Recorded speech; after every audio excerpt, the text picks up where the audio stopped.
Bom, pessoal, sejam bem-vindos aqui ao nosso canal. Hoje eu gostaria de encarar um desafio, que é comentar um dos contos mais profundos, mais enigmáticos, mais bonitos, mais cheio de significados de Guimarães Rosa. E se você olhar o primeiro vídeo dessa sequência, lá eu coloquei na playlist, onde eu estou buscando as informações para esse trabalho. Um dos livros que eu estou buscando informações para isso é esse livro de Heloísa Vilhena de Araújo.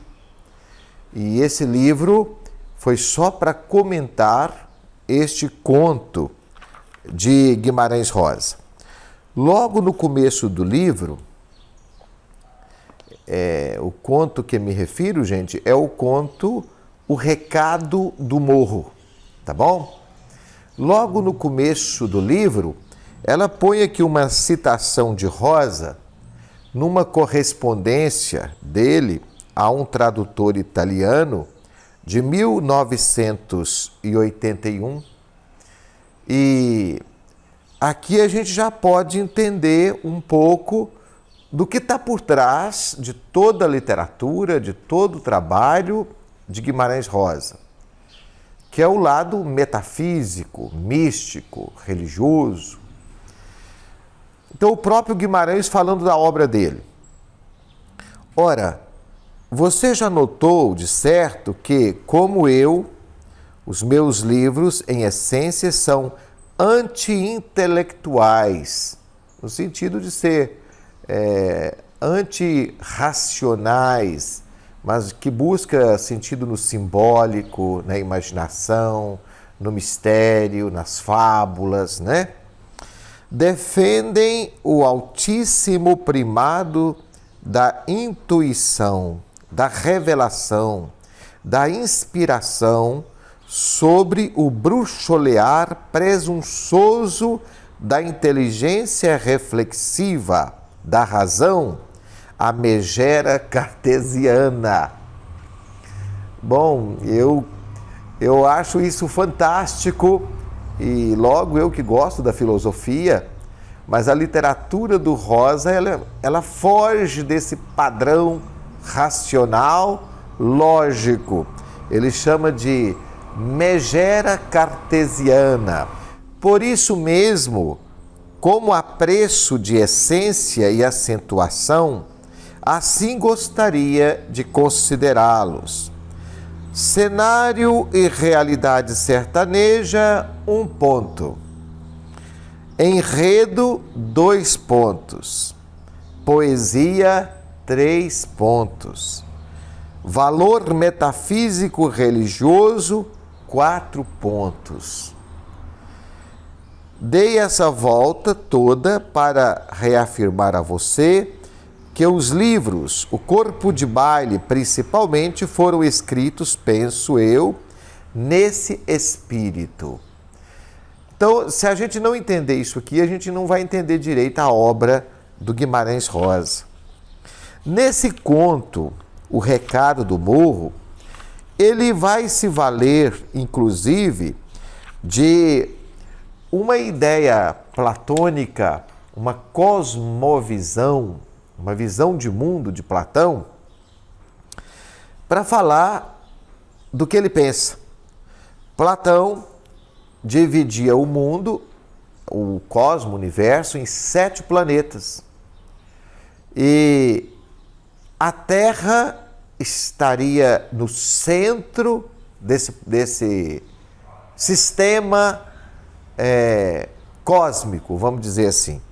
Lembrando, gente, que nós estamos a menos de 500 anos antes de Cristo, tá?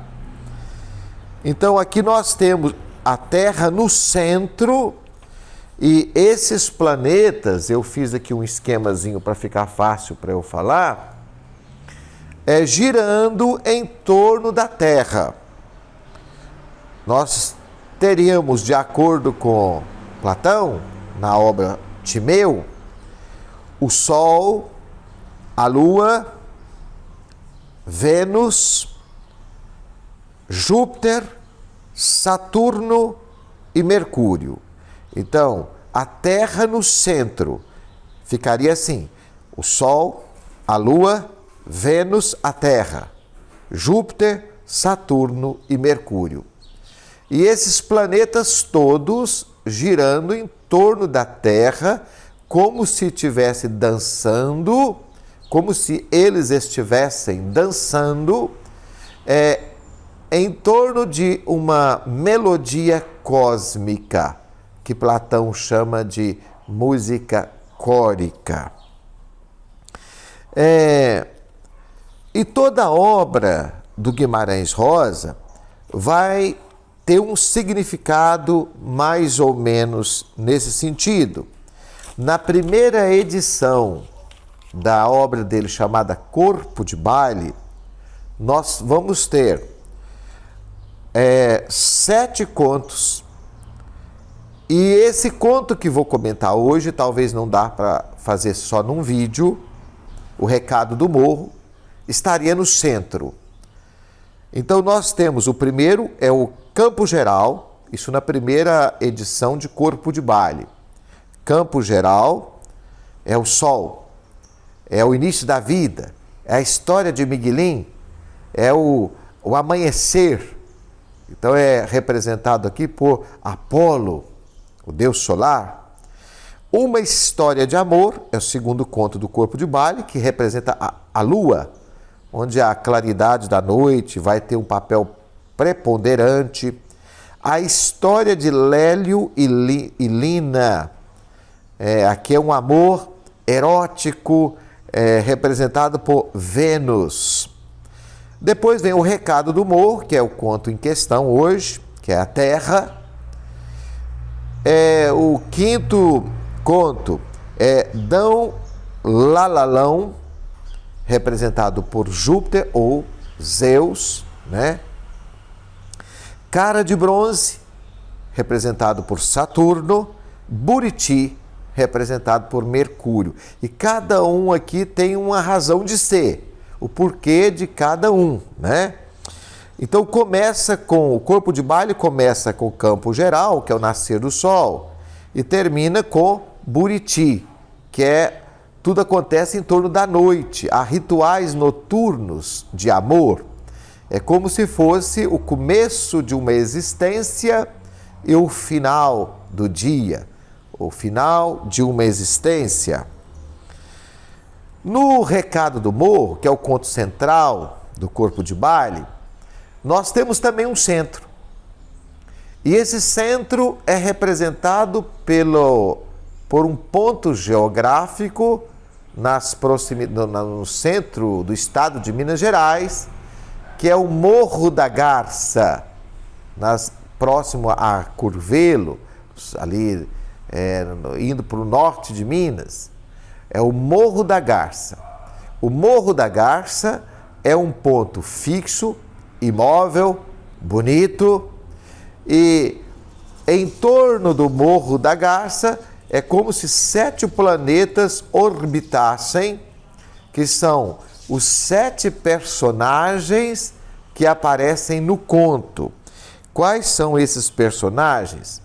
Eles são representados, são donos de 7 fazendas, onde os personagens vão viajando e vão fazendo suas paradas.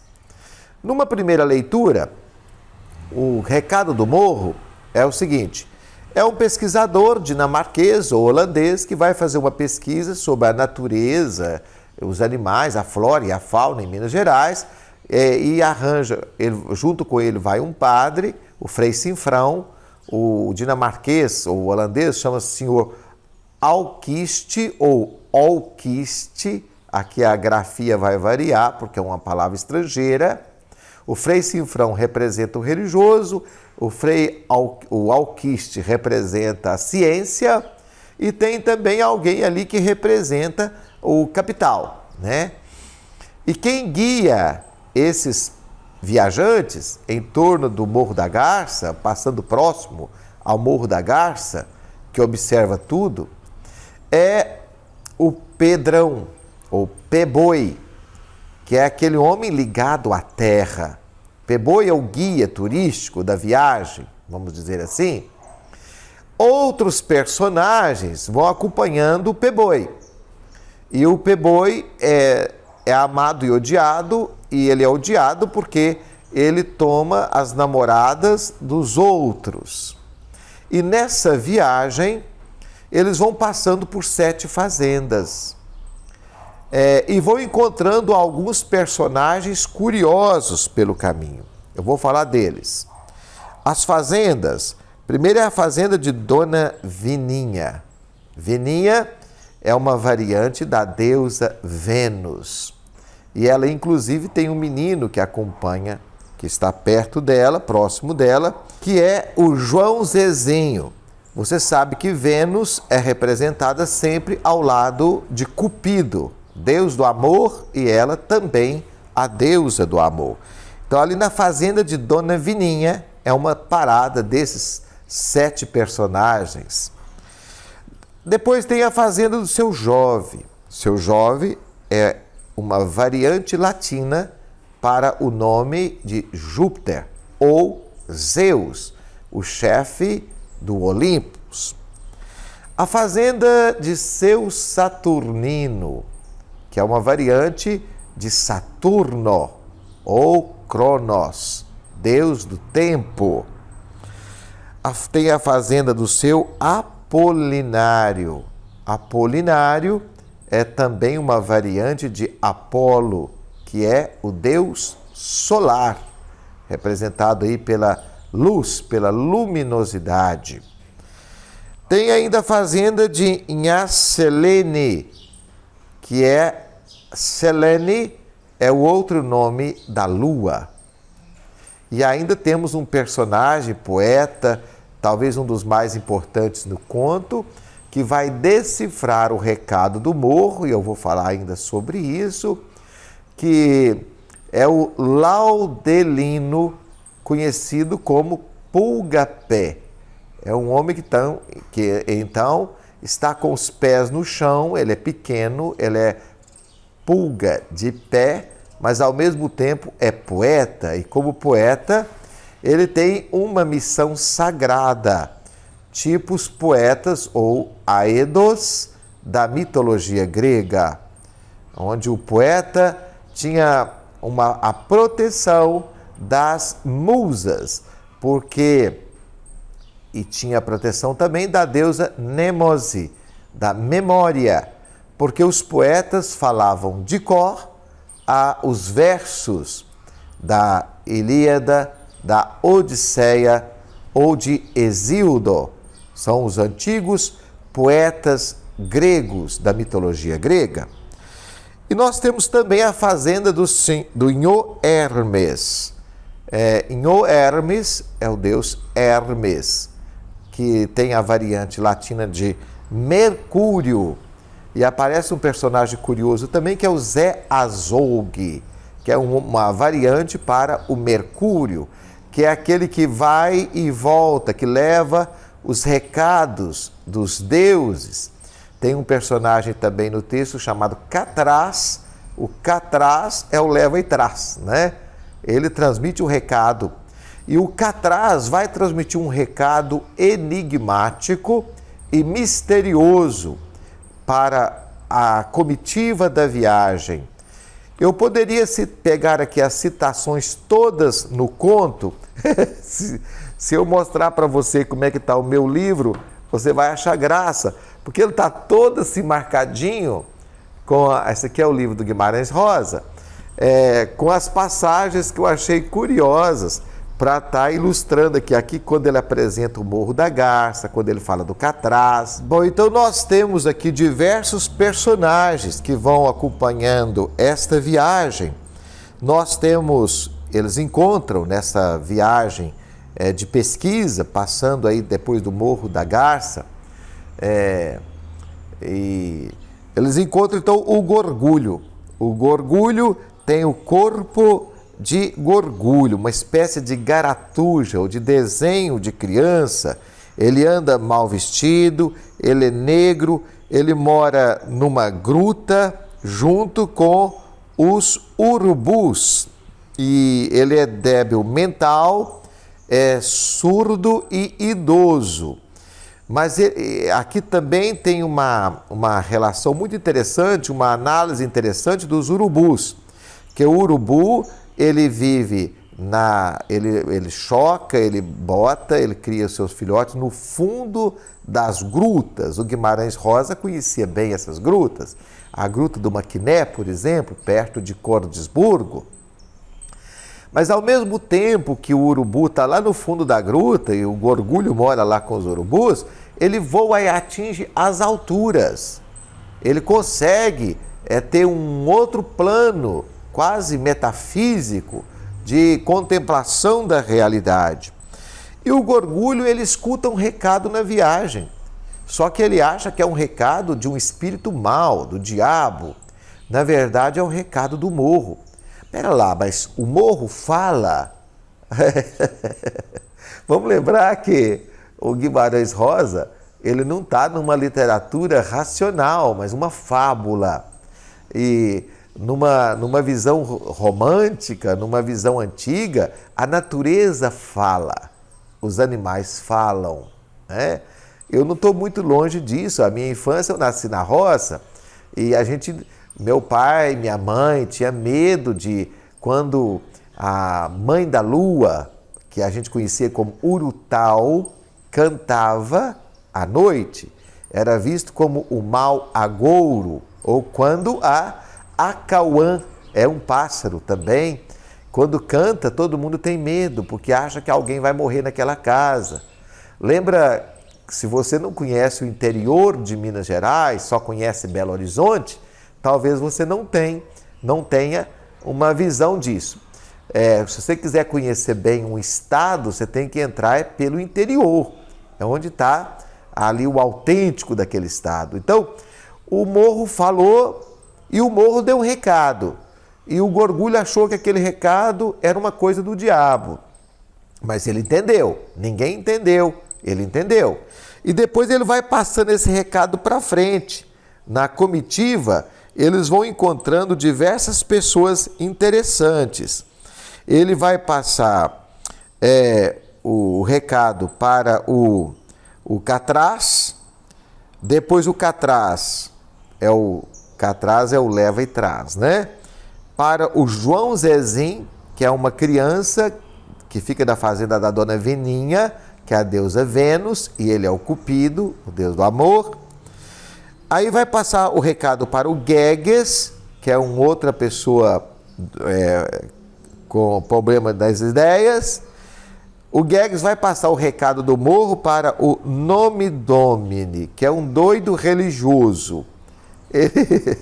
Nome Domini, quer dizer, em nome de Deus. E o recado vai caminhando, né? Depois ele vai passar para o coletor. O coletor é outro doido que vive somando e falando que ele tem quantos bois, que tem quantos não sei o quê.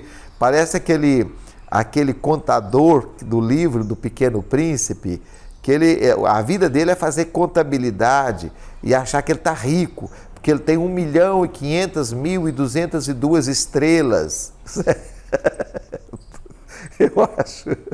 Eu acho que tem muita gente assim, né? Que é o rico que vive somando e contando e esquece de viver. Ele vive com a calculadora na mão. Esse é o coletor, que é o personagem. E depois o recado vai parar no Pulga-Pé, que é o poeta. Aí sim, o poeta tem o poder de decifrar o recado da natureza. E o recado da natureza é que alguém daquela comitiva vai ser traído e vai morrer, né? No final da história, quando eles vão atravessar uma ponte, o Peboi, que é o guia da comitiva, vai ser assassinado.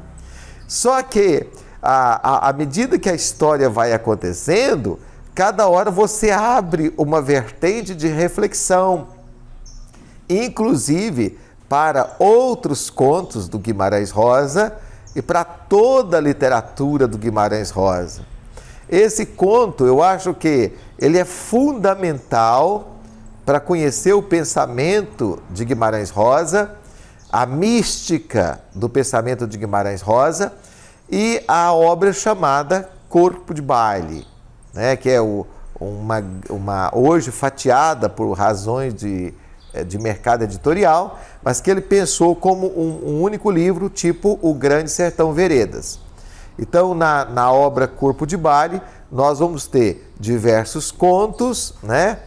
E é como se esses contos todos dançassem, por isso a palavra baile, dançassem em torno de uma única melodia já presente no corpo de baile.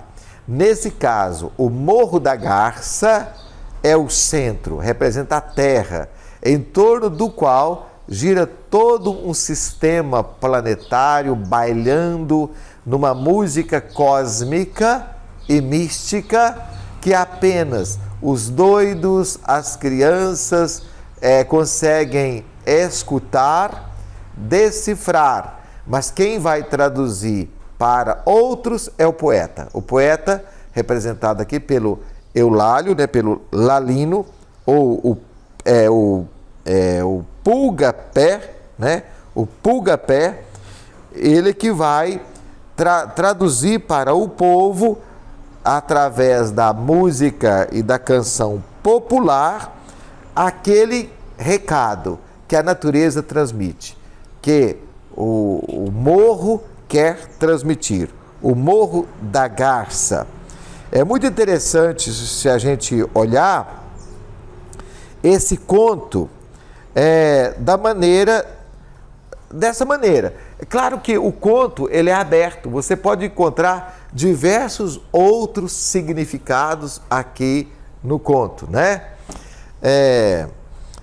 E esses personagens também, alguns desses personagens vão voltar em outros contos, já de forma adulta ou de outra maneira, você vai encontrar esses personagens. O Laudelino, eu falei Eulálio, trazendo aqui o personagem de outro conto, inclusive para esse, que é A Volta do Marido Pródigo, né?